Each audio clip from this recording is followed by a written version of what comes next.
106.5. Bueno, señores, son las 9:40 minutos. Vamos a conversar con el licenciado Ricardo Pérez Fernández, politólogo. Y bueno, no sé si ignoro si Ricardo Pérez Fernández forma parte de la Fuerza del Pueblo o se ha mantenido como digamos, independiente en este sentido, aunque tenga simpatía, sin asumir la militancia política. Esta parte la ignoro. Él nos aclarará este aspecto. Ricardo, iniciando por el proceso en los Estados Unidos, un proceso con matices distintos, no a lo que uno estaba acostumbrado a analizar, porque por lo general, cuando hay un proceso electoral, uno plantea que hay que respetar la voluntad del elector. En Estados Unidos ha sido una voluntad muy confusa la que se ha expresado, aunque confusa. Pero vamos a explicar por qué esa voluntad es confusa. Vamos a explicarla. Es una voluntad confusa porque lo que tú observas que un candidato que está supuestamente perdiendo las elecciones crece ampliamente en su votación.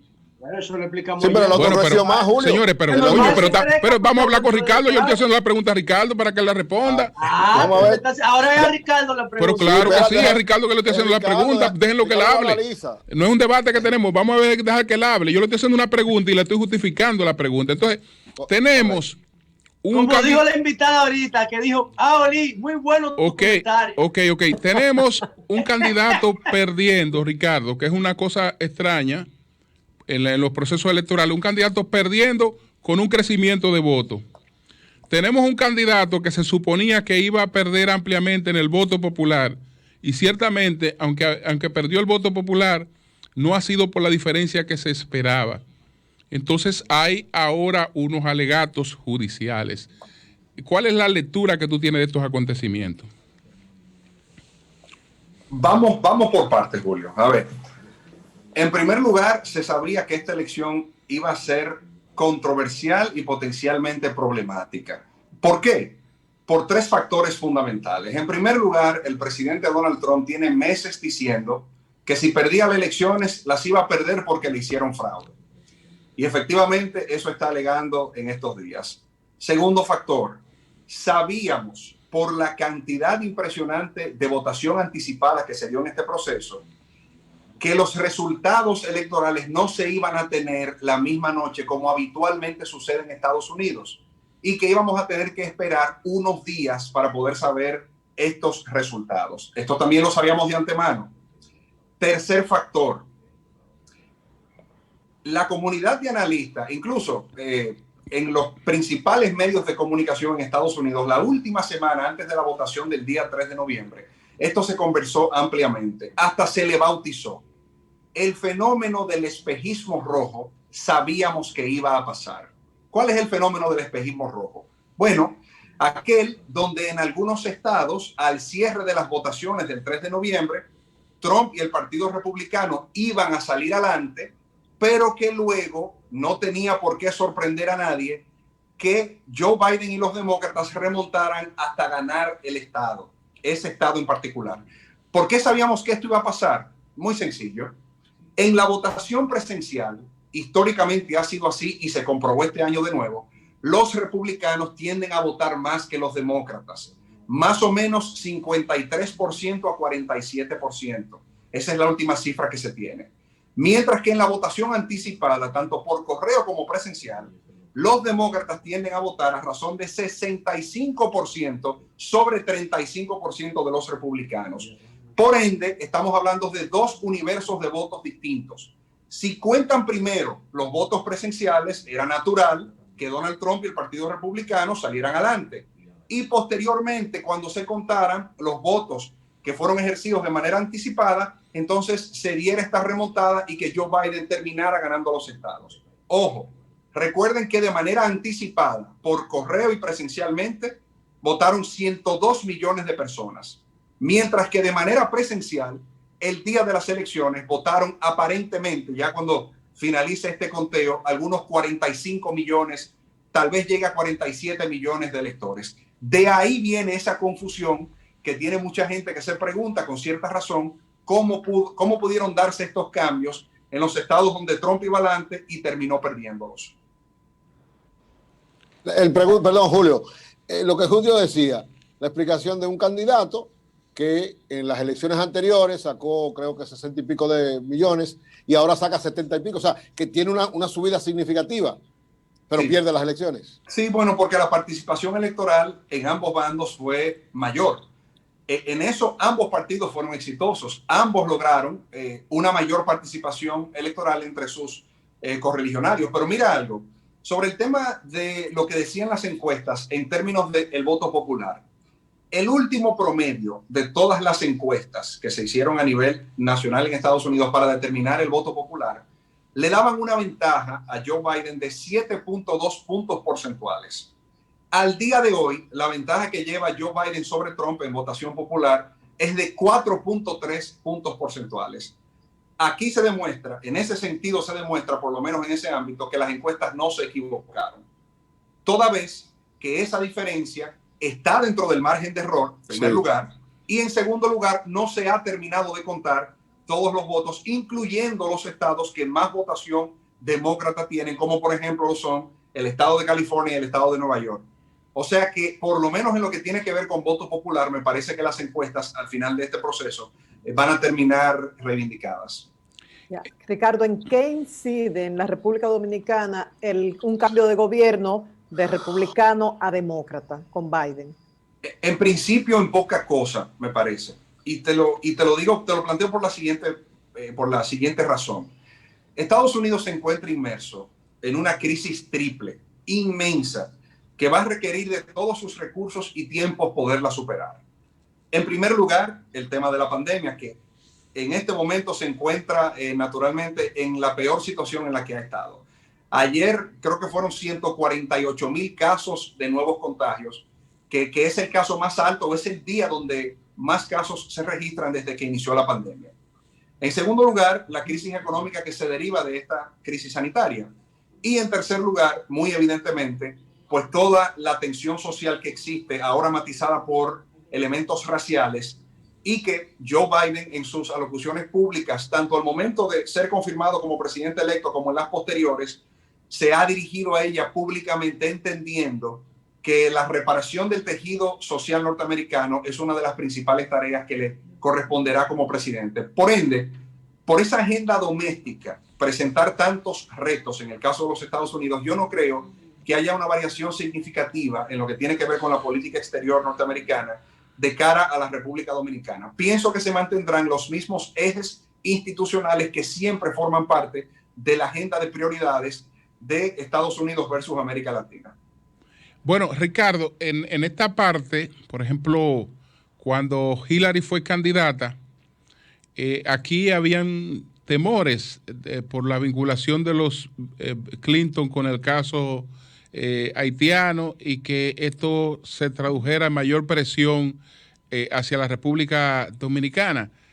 En este caso, Biden, aunque es demócrata, igual que los Clinton, pero no hay esos vínculos tan directos que hagan suponer que ese será un tema de la agenda de Biden. No sé qué piensas. Estoy de acuerdo. Además, también recordar que cuando Hillary planteaba esto, Estados Unidos se encontraba en una situación normal, en el sentido de que sí habían cuotas de tiempo y recursos para reevaluar la política exterior norteamericana. Este caso es completamente distinto. O sea, como les digo, no creo que haya ningún cambio significativo hacia América Latina, simplemente porque no habrán tiempos ni recursos para dedicarse, a reevaluar y reconfigurar lo que constituyen los pilares de esa relación. Sin embargo, Julio, esto no quita que la diplomacia dominicana se mantenga vigilante y en estado de activismo permanente, como para asegurar que de nuevo no seamos víctimas de una de esas narrativas que se construyen por momentos donde no se caracteriza de manera apropiada y correcta la relación República Dominicana y Haití. Los reclamos judiciales ¿dónde podrían terminar en el caso de los Estados Unidos? Aparentemente en ninguna parte. Te cuento por qué. Al día de ayer, la campaña de Donald Trump, quiero decir la campaña como tal, había interpuesto 7 demandas judiciales. El Partido Republicano y otras organizaciones habían interpuesto otras 6. Es decir, 13 en total que se puedan confirmar, que tienen que ver con supuestos alegatos de fraude e irregularidades. De las 13, Julio, la totalidad, es decir, 13 de 13 han sido rechazadas por no presentar fundamentos jurídicos y por no presentar ningún tipo de evidencia.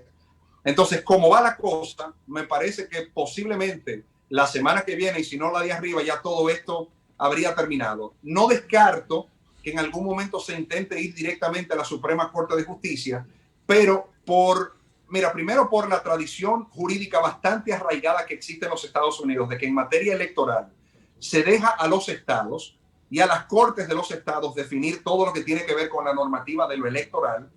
No me parece que la Suprema Corte de Justicia, aún teniendo ese sesgo conservador de 6-3 que tienen estos días, se vaya a inmiscuir en algo que ha sido tan claramente definido en materia electoral. Naturalmente, la comunidad trumpista continúa alegando que hubo fraude en el sistema de escrutinio y que votó gente que parecía en el padrón pero está muerta, y todas las cosas que uno está bastante acostumbrado a escuchar en América Latina. Pero como te digo, todas las veces que se ha intentado convertir esto en un caso para judicializarlo, han sido rechazados. Por ende, parece que también, digamos, las posibilidades de que esta avenida pueda terminar en un triunfo para Donald Trump o en la anulación de algunas de estas elecciones, parece que también se va cerrando día por día. Ricardo, ¿cómo tú prevés la relación de Biden como presidente con China? Eso es una muy buena pregunta, porque hay mucha especulación en torno a esto. En lo que tiene que ver con China, no todo lo que hizo Donald Trump es negativo, porque la decisión de haberlo enfrentado, aunque no, por ejemplo, aunque no se esté de acuerdo con el tema de los gravámenes a las importaciones y todo lo demás, pero el haberlo enfrentado con el tema de la manipulación de la moneda, con el tema, digamos, de algunas tasas preferenciales ocultas que se tienen para sus productores, y todos los esquemas que conocemos que practica China para haberse consolidado en cierta parte como el exportador número 1 del mundo, bueno, Trump los ha puesto en evidencia. Entonces, en el ámbito comercial, no creo, o es parte de lo que se especula, que Joe Biden deshaga necesariamente todo lo que se ha hecho en este sentido. Ahora bien, desde el punto de vista político y geopolítico sobre todo, sí se va a intentar recuperar, digamos, lo que fue ese trazado estratégico del presidente Obama al cierre de su presidencia. No sé si recuerdan que justamente antes del presidente salir, el tratado transpacífico estaba prácticamente aprobado, y era un tratado comercial diplomático que lo que hacía fundamentalmente era aislar a China del resto de los países asiáticos que la bordean para construir una zona de libre comercio con Estados Unidos. Y esto naturalmente era más geopolítica que comercial. Esto tenía que ver con limitar las influencias políticas y el poder de China en la región. Lamentablemente, una de las primeras cosas que hizo Trump al llegar fue desconocer y desarticular ese acuerdo que se había estado construyendo. Se supone, muchos esperan que Biden retome, digamos, una ofensiva estratégica de esta naturaleza sin que necesariamente se deshaga todo lo que en materia comercial ha hecho el presidente Trump, pues para enfrentar algunas de las prácticas que son condenadas, practicadas por China en su esquema de exportaciones y de relación comercial con el resto de los países del mundo. Ricardo, en la democracia liberal, algunos de los pensadores que conoces muy bien, que has estudiado bastante, establece por alguna parte que hayan situaciones que se coloquen por encima de la voluntad del soberano expresada en las convocatorias a las urnas. ¿Es una pregunta? Sí, es una pregunta. Claro que es una pregunta. Claro que es una pregunta. Claro que es una pregunta, Ricardo. Es una pregunta. Necesitaría un poquito más de contexto para poderte responder apropiadamente. O no, quédate en el escenario norteamericano, que ahí él no te va a poder enganchar. No, pero te estoy haciendo una pregunta genérica, que si tú conoces, ¿no verdad? Tú como un estudioso de todos estos pensadores de la democracia liberal, si alguno establece por alguna parte que haya mecanismos que sean superiores y que se puedan colocar por encima de la expresión del escrutinio. Si hay algo que puede estar por encima del escrutinio. En términos concretos, Ricardo. No. Déjaselo general. Déjaselo general. Porque del Senado, la fuerza del pueblo. No, déjaselo general. Bueno, y entonces después tú déjaselo general. Yo te diría lo siguiente. Sí. Partiendo de lo general a lo particular. Sí. ¿Verdad? Partiendo de lo general hacia lo específico. Es mi opinión que cualquier proceso que se haya decidido someter a la votación popular como para obtener una respuesta final o una decisión final, dicho escrutinio, dicha votación debe ser respetada siempre y cuando la misma haya sido legítima. Estoy 100% de acuerdo con eso. Entonces, ahí lo general. Ahora lo particular. Me hablan del tema de la segunda mayoría para la conformación del Consejo. Sí, en términos concretos, la segunda mayoría, sí. Ok, hagamos el siguiente ejercicio. ¿Alguien tiene la Constitución ahí para que me lean el artículo? La pregunta mía no era esa. La pregunta mía no era esa, porque yo no he pasado al específico. Eury, yo me quería quedar en lo general. Yo no he pasado al específico. Yo le estoy preguntando si él conoce algún pensador de todos los que él ha estudiado que ponga, ¿no verdad?, por encima del veredicto expresado en las urnas cualquier otra cosa. Ok, dejémoslo ahí, Ricardo. Entonces yo lo quiero en lo general. Yo no, lo particular, no, en lo general, es lo general que yo le pregunté. Mira, yo insisto. Que de lo general pase a lo particular. No, pero es lo general que yo le pregunté. Yo me quedé en lo general. Yo me quedé en lo general porque caramba. Miren, yo insisto lo siguiente. Ya uno está viejo y hay muchísimas cosas que uno no lo ha leído. Si la sociedad en su pacto político e institucional ha decidido que tal o cual decisión se va a tomar en función del resultado de una votación popular, yo les respondo que siempre y cuando esa votación popular haya sido legítima, claro que sí, tiene que respetarse. ¿Y cuándo es legítima? Porque bueno, podría ser ilegítima por diversas razones. Habría que estudiar cada caso en particular. ¿A cuál nos referimos para decirle de manera más No, porque entonces ya tú ahí lo que me dirás es si los resultados no favorecen es ilegítima. ¿No? ¿Perdón? No, porque yo estaba preguntando por la voluntad del soberano expresada en las urnas. Se supone que estoy hablando de algo legítimo, ¿no? Pero el soberano fue el que eligió a esos legisladores. Un proceso electoral legítimo, por supuesto que sí. Bien. Entonces ahora a Eury le interesan cosas particulares. Yo pregunté sobre cosas generales. Eury, ahora tú quieres cosas particulares. Está bien, ya me quedo ahí. Pero pregúntale por lo particular ahora. Pregúntale por lo particular. Ajá. No, démoslo ahí ya, para que Julio no quiere que digamos lo particular. No, porque tú le puedes preguntar. ¿Qué pasaría si una bancada? No, porque es importante tratar lo particular también. Pero mi asunto se quedaba en lo general. Porque, tú me permites lo particular para yo preguntarle. Si una bancada legislativa pregúntale por lo particular. Recibe el impacto de la renuncia de No, escúchame, Oli, voy a lo particular entonces. Sí. Ricardo, yo tomo lo particular. Ricardo. Ya aclarado lo general. Sí. En términos concretos, según tu evaluación y esa magnífica interpretación que haces de lo general, ¿cuál tú crees que es la segunda mayoría en el Senado de la República? Tú conoces, mira, bueno, yo te exhortaría, y de hecho me gustaría que lo hiciéramos aquí ahora porque es breve.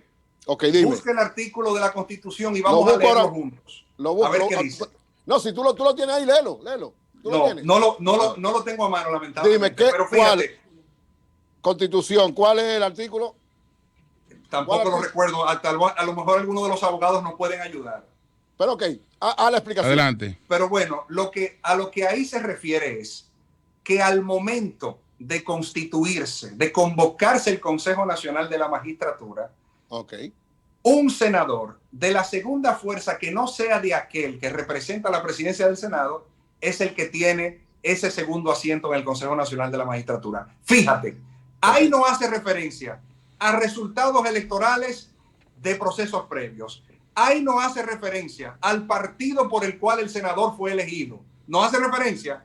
Ahí única y exclusivamente dice a uno que pertenezca a un bloque distinto al que preside el Senado. Pregunta entonces. Pero Ricardo, yo pregunta. soy de opinión, Eury, No, que pero espérate, muchas veces nos encanta ahogarnos en vasos de agua. No, pero una pregunta sencilla. Innecesariamente. Una pregunta sencilla.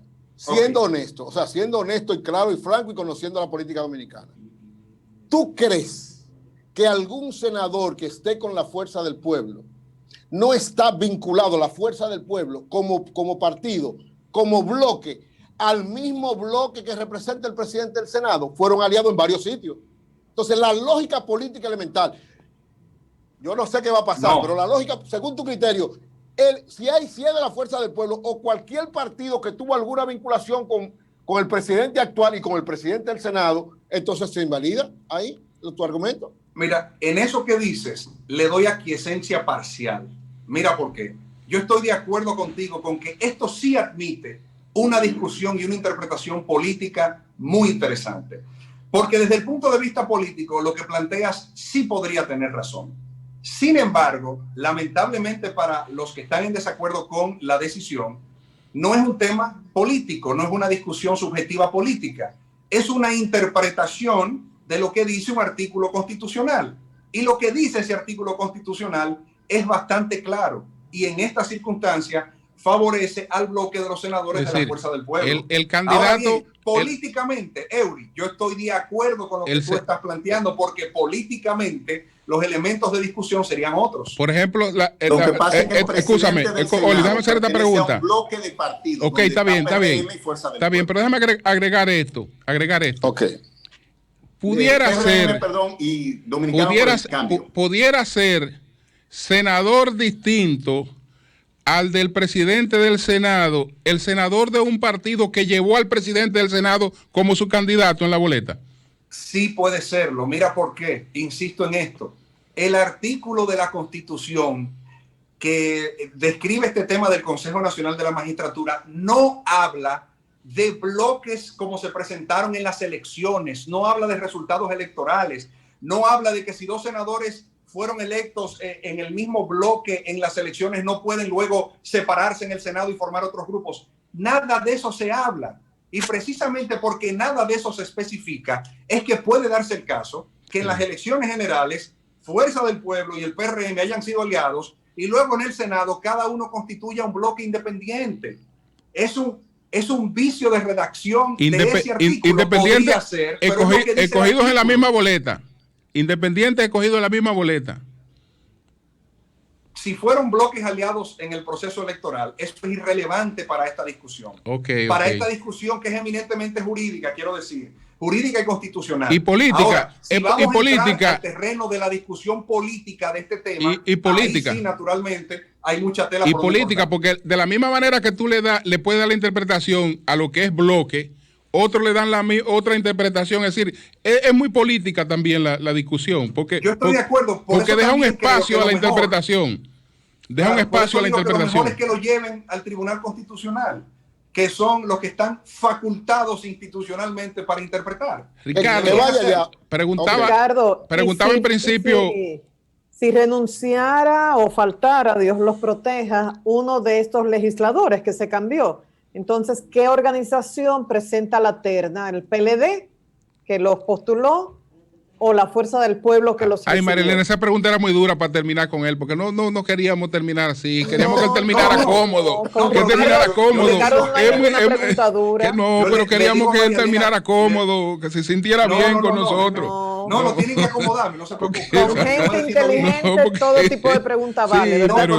Pero esa pregunta es un puñal. Claro. Sí. Y con toda honestidad y humildad le digo a María Elena que no me sé la respuesta a su pregunta. No me la sé porque recuerden que yo no soy abogado ni constitucionalista ni nada por el estilo. En el caso del artículo específico de la conformación del Consejo Nacional de la Magistratura, por haber sido un debate tan amplio en algunos sectores de la sociedad, me tomé la molestia de leerlo a ver qué decía y ver qué yo interpretaba del mismo. Como economista y politólogo, no soy abogado. Ya luego una pregunta tan intrincada como esa, no tengo yo la respuesta porque Ricardo, no es mi materia de especialidad. Preguntaba si eres militante o de la Fuerza del Pueblo. Sí, soy militante de la Fuerza del Pueblo. Naturalmente, yo acompaño al presidente Fernández en esta nueva misión de formar un partido nuevo para intentar reequilibrar primero lo que es la distribución de fuerzas en la sociedad dominicana, pero sobre todo el crear una institución que pueda venir con propuestas y una visión de la política reformada y regenerada en comparación con los actores tradicionales del sistema. Al menos ese es el gran reto cuando en tiempos como estos nos aventuramos a constituir una fuerza política nueva en el país. Bueno, pues muchas gracias Gracias, hermano. Muy bien. Ricardo Pérez siempre Fernández. suyos. Muchas gracias. No te sientas mal por la pregunta de María Elena. No, por favor, No, queríamos que te fuera cómodo. No te sientas mal. Ricardo, No te dile que sientas es una mal, tú ves. pregunta elemental. No te sientas mal. Yo me siento mal por no haberme sabido la respuesta. Me hubiese encantado dársela, pero no Y la además, Ricardo, nosotros los periodistas, uno se nutre de las opiniones de gente que sabe. En tu caso, que estamos hablando contigo, y yo me baso en una opinión, por ejemplo, de Manuel Esquia Guerrero, que es un jurista respetable. Y él dice que en este caso la terna debe ser presentada por el partido que postuló al legislador, no por el partido que acogió al legislador que se mudó. En ese caso, citen al doctor Manuel Esquia Guerrero. En el caso de las elecciones americanas, me pueden citar palabra por palabra. Bueno, gracias, Ricardo. Muchas gracias. Gracias. Cambio y fuera.